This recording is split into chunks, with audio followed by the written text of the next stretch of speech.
Հարգելի ջրհոսներ, Մերկուրին հետադարձ կլինի ձեր երկրորդ տանը, նաև այն մարդկանց համար, ով քարտեզում ձկները գտնվում է երկրորդ տանը, ապա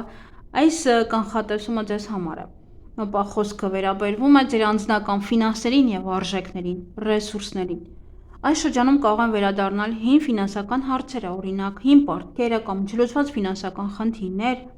գնումներ, որ սկսել եք, բայց չեք ավարտել, համ մոռացել եք ձևակերպել կամ այն մնացել է զամբյուղում, հին եկամուտներ, որոնք կրկին կարող են հայտնվել։ Հնարավոր է նաև, որ կրկին գումար ստանաք նախկինում մատուցած ծառայությունների կամ վաճառած ապրանքների համար։ Այսինքն հին կապերի միջոցով կարող է առաջանալ նոր հնարավորություն գումար վաստակելու կամ լրացուցիչ եկամուտ ստանալու համար։ Սա այն ժամանակն է վերանայելու ձեր ֆինանսական հարցերը և օգտվելու երկրորդ հնարավորությունից։ Հնարավոր է, որ ինչ-որ բան կրկնվի, օրինակ նախկինում ինչ-որ բան եք վաճառել կամ ինչ-որ տեղ ինչ-որ ձևով հավելյալ եկամուտ եք ունեցել և հիմա այդ հնարավորությունը կարող է կրկին վերադառնալ։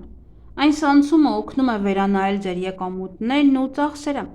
Կարևոր է հասկանալ ինչի վրա եք ծախսում ձեր գումարը և ամենակարևորը ինչի վրա եք ծախսում ձեր էներգիան։ Այս փուլում կարևոր է ստեղծել հավասարակշռություն եկամուտների և ծախսերի միջև, ինչպես նաև ճիշտ օգտագործել ձեր ռեսուրսները։ Մտածեք, այն գործը, այն մարդը կամ այն զբաղմունքը, որի մեջ ներդնում եք ձեր ուժը, ձեր ռեսուրսը, ձեր էներգիան, արդյոք ձեզ տալիս է առողջություն, լավ տրամադրություն, հաճույք և փոխադարձ էներգիա։ Այստեղ հատկապես կարևոր է փոխադարձ էներգիայի թեման։ Դուք տալիս եք, բայց նաև ստանում եք արդյոք, թե ոչ։ Պետք է հիշել նաև, որ Վեներան այժմ գտնվում է ձկներ նշանում և դա օգնում է ավելի նուրբ, ինտուիտիվ ձևով մոտենալ գումարի և ռեսուրսների հարցերին։ Իհարկե հնարավոր են որոշ ուշացումներ վճարումների կամ փոխանցումների հետ կապված, ինչպես նաև որոշ ծառայությունների արժեքների փոփոխություններ։ Կարող են կրկին փորձել ինչ-որ բան ստանալ, օրինակ մի փոքր բարձրացնել ձեր աշխատավարձը, դե մի անգամ դիմել էիք, դա է, ոնց որ ինչ-որ մի բան ստանալը։ Եթե առաջին անգամ ձեզ չէին լսել կամ ղեկավարը զբաղված էր, իհարկե հնարավոր է, որ նա հետո մոռանա կամ խաղա, թե չի հիշում, բայց դա նույնպես սովորական է, նորմալ է։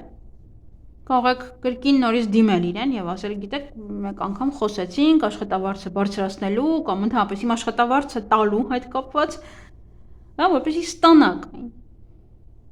Սա կարող է վերաբերվել նաև կրկնակի գնումներին, օրինակ հագուստ կամ առարկաներ, որը պետք է նորից գնեք։ Այս ժամանակը նաև հիանալի է մտածելու ձեր հոբիների, ստեղծագործության, տաղանդների և արժեքների մասին։ Մերկուրի անցումը օգնում է վերանայել, վերլուծել, ինչում եք լավ, ինչով եք առանձնահատուկ և որտեղ կարող եք հաջողության հասնել։ Կարող եք նաև վերանայել ձեր ծառայությունների արժեքը, եթե դուք ինչ-որ բան վաճառում կամ խորհրդատվություն եք մատուցում։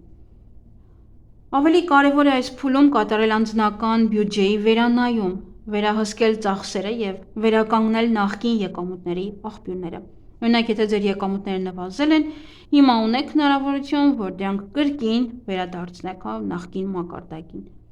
Կամ նախկին հաճախորդները կարող են վերադառնալ և դուք կարող եք լրացուցիչ եկամուտ ստանալ։ Բայց ամենակարևորն այն է, որ մեծ գնումները հետաձգեք մինչև մարտի 20-ից հետո։ Քանի որ այս շրջանում ֆինանսները շատ զգայուն են և հեշտ է սխալվել, չարժե վճարել սկզբում, եթե վստահ չեք, եթե դեռ չեք պլանավորում ուղղություններ կամ ոչ արձակուրդ գնաք, եթե դեռ չեք որոշել վերանորոգում կամ այլ մեծ գնումներ, ոչ մի տեղ մի վճարեք նախօրոք։ Այդ պատճառով ներկայում հարկավոր է լինել ուշադիր և սպասել ավելի անվտանգ ժամանակի, որպեսզի չկորցնեք գումարը կամ չսխալվեք ֆինանսական հարցերում։ Այս շրջանում կարող եք ուշադրություն դարձնել ձեր սննդակարգին և ընդհանուր առողջությանը։ Առողջությունը նույնպես ռեսուրս է և այն ուղիղ կապ ունի ֆինանսների հետ։ Վատ առողջություն, դժվարություններ գումարի հետ։ Չնայած անհատական դեպքերում դա կարող է այլ կերպ լինել։ Ամեն մարդու քարտեզում մեկ այլ բան է և ինչ միացումներ ունի ընդհանրապես նա։ Կարող եք նաև վերանայել ձեր տան ինտերիերը, ազատվել ավելորդից, բարելավել միջավայրը, ստեղծել նոր էներգիա ձեր բնակարանում։ Երկրորդ տունը կապված է հաճույքների հետ։ Ուշադրություն դարձրեք, թե ինչից եք վայելք ստանում, սնունդ, նյութական արժեքներ, գեղեցկություն եւ այլն։ Այս ժամանակահատվածը շատ կարևոր է նաև դեր տաղանդները բացահայտելու եւ կիրառելու համար, ինչպես նաև հասկանալու, ինչպես դրանք կարող են կապվել նյութական բարեկեցության հետ։ Այսինքն դուք կարող եք որոշել ձեր հոբին դարձնել, մտածել, ասել, արժի, օրինակ, սա կարում եմ, սա անում եմ, սա նկարում եմ, ինչու՞ չէ, անեմ վաճառքի եւ իհարկե գումար ստանամ դրա դիմաց։ Սիրելի ջրհոսներ, սա ձեր համար կարևոր անցում է, ինքնամաքրման, վերանայման եւ սեփական ռեսուրսները ճիշտ կառավարելու համար։ Ահա այսպիսին է ձեր կանխատեսումը, հարգելի ջրհոսներ։ Հուսով եմ այն օգտակար էր ձեզ համար։ Մինչ նոր հանդիպում։